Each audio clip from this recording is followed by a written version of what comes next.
Hello, இன்றைக்கி நம்ம rapid biryani தான் பார்க்க போகிறோம். அதுக்காக நான் 1 kg வந்துட்டு ரேபிட் இந்த மாதிரி ஃப்ரை பண்ணி எடுத்திருக்கேன். இது வந்துட்டு எப்படி ஃப்ரை பண்ணணும்னா, நான் ஒரு 1 kg ரேபிட் எடுத்திருக்கேன். இதில் வந்துட்டு 3/4 டீஸ்பூன் மஞ்சள் தூள், அதுக்கப்புறமா 1 டீஸ்பூன் காஷ்மீரி சில்லி பவுடர், அதுக்கப்புறமா 1 டீஸ்பூன் மல்லித்தூள், அதுக்கப்புறம் 1/2 டீஸ்பூன் பெப்பர் பவுடர், அதுக்கப்புறம் 1 டீஸ்பூன் ஜிஞ்சர் கார்லிக் பேஸ்ட்டு, அதுக்கப்புறமா ஒரு ஹாஃப் லெமன் புழிஞ்சு விட்டுட்டு தேவைக்களவுக்கு நம்ம சால்ட் போட்டு 30 மினிட்ஸ் ஊற வச்சு இதே மாதிரி பொரிச்சு எடுத்துக்கலாம். இந்த ரேபிட் பிரியாணிக்கு கரம் மசாலா நம்ம ஃப்ரெஷ்ஷாகவே அரைச்சி எடுத்துக்கணும். நம்ம கரம் மசாலாவுக்கு தேவையான எல்லா சாதனத்தையும் ஹோல் ஸ்பைசஸ் சேர்த்து நம்ம ஃப்ரெஷ்ஷாக ஆட்டி வச்சுக்கலாம். பிரியாணி மசாலாக்காக நான் ஒரு 5 வெங்காயம் எடுத்து கட் பண்ணி வச்சுருக்கேன். அதுக்கப்புறமா ஒரு 2 டீஸ்பூன் ஜிஞ்சர் கார்லிக் பேஸ்ட்டு, 2 பச்சை மிளகாய் சேர்த்து ஆட்டி வச்சுருக்கேன். அதுக்கப்புறம் மல்லி இலை, கொத்தமல்லி இலை ஒரு கைப்பிடி அளவுக்கு எடுத்துருக்கேன். அதுக்கப்புறம் 3 தக்காளி வந்துட்டு எடுத்துருக்கேன். ஃபஸ்ட்டு வந்து நம்ம இந்த ரைஸ் வந்துட்டு தனியாக குக் பண்ணி எடுத்துக்கலாம். நான் இது வந்துட்டு ஒரு 20 மினிட்ஸ் வந்துட்டு இந்த பாஸ்மதி ரைஸை ஊற வச்சு எடுத்துருக்கேன்.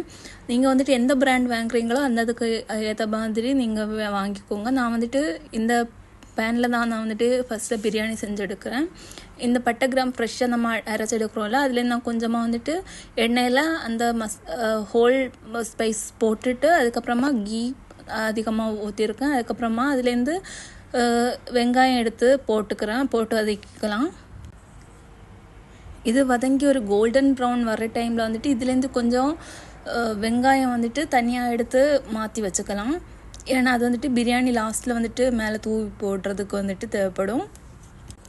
வெங்காயம் நல்லாவே வதங்கினதுக்கப்புறமா அந்த ஜிஞ்சர் கார்லிக் சில்லி பேஸ்ட் இருக்கிற அதை போட்டு வதக்கிக்கோங்க. வதக்கினதுக்கப்புறமா இதில் வந்துட்டு மசாலா ஆட் பண்ணேன். என்னென்ன மசாலா ஆட் பண்ணியிருக்கேன்னா, 3/4 டீஸ்பூன் மஞ்சள் பொடி, 1 டீஸ்பூன் காஷ்மீரி சில்லி பொடி, அதுக்கப்புறமா மல்லித்தூள் வந்துட்டு 1 டீஸ்பூன், கரம் மசாலா 1 டீஸ்பூன், அதுக்கப்புறமா ஒரு 3/4 கப் அளவுக்கு வந்துட்டு நான் தயிர் ஆட் பண்ணியிருக்கேன்.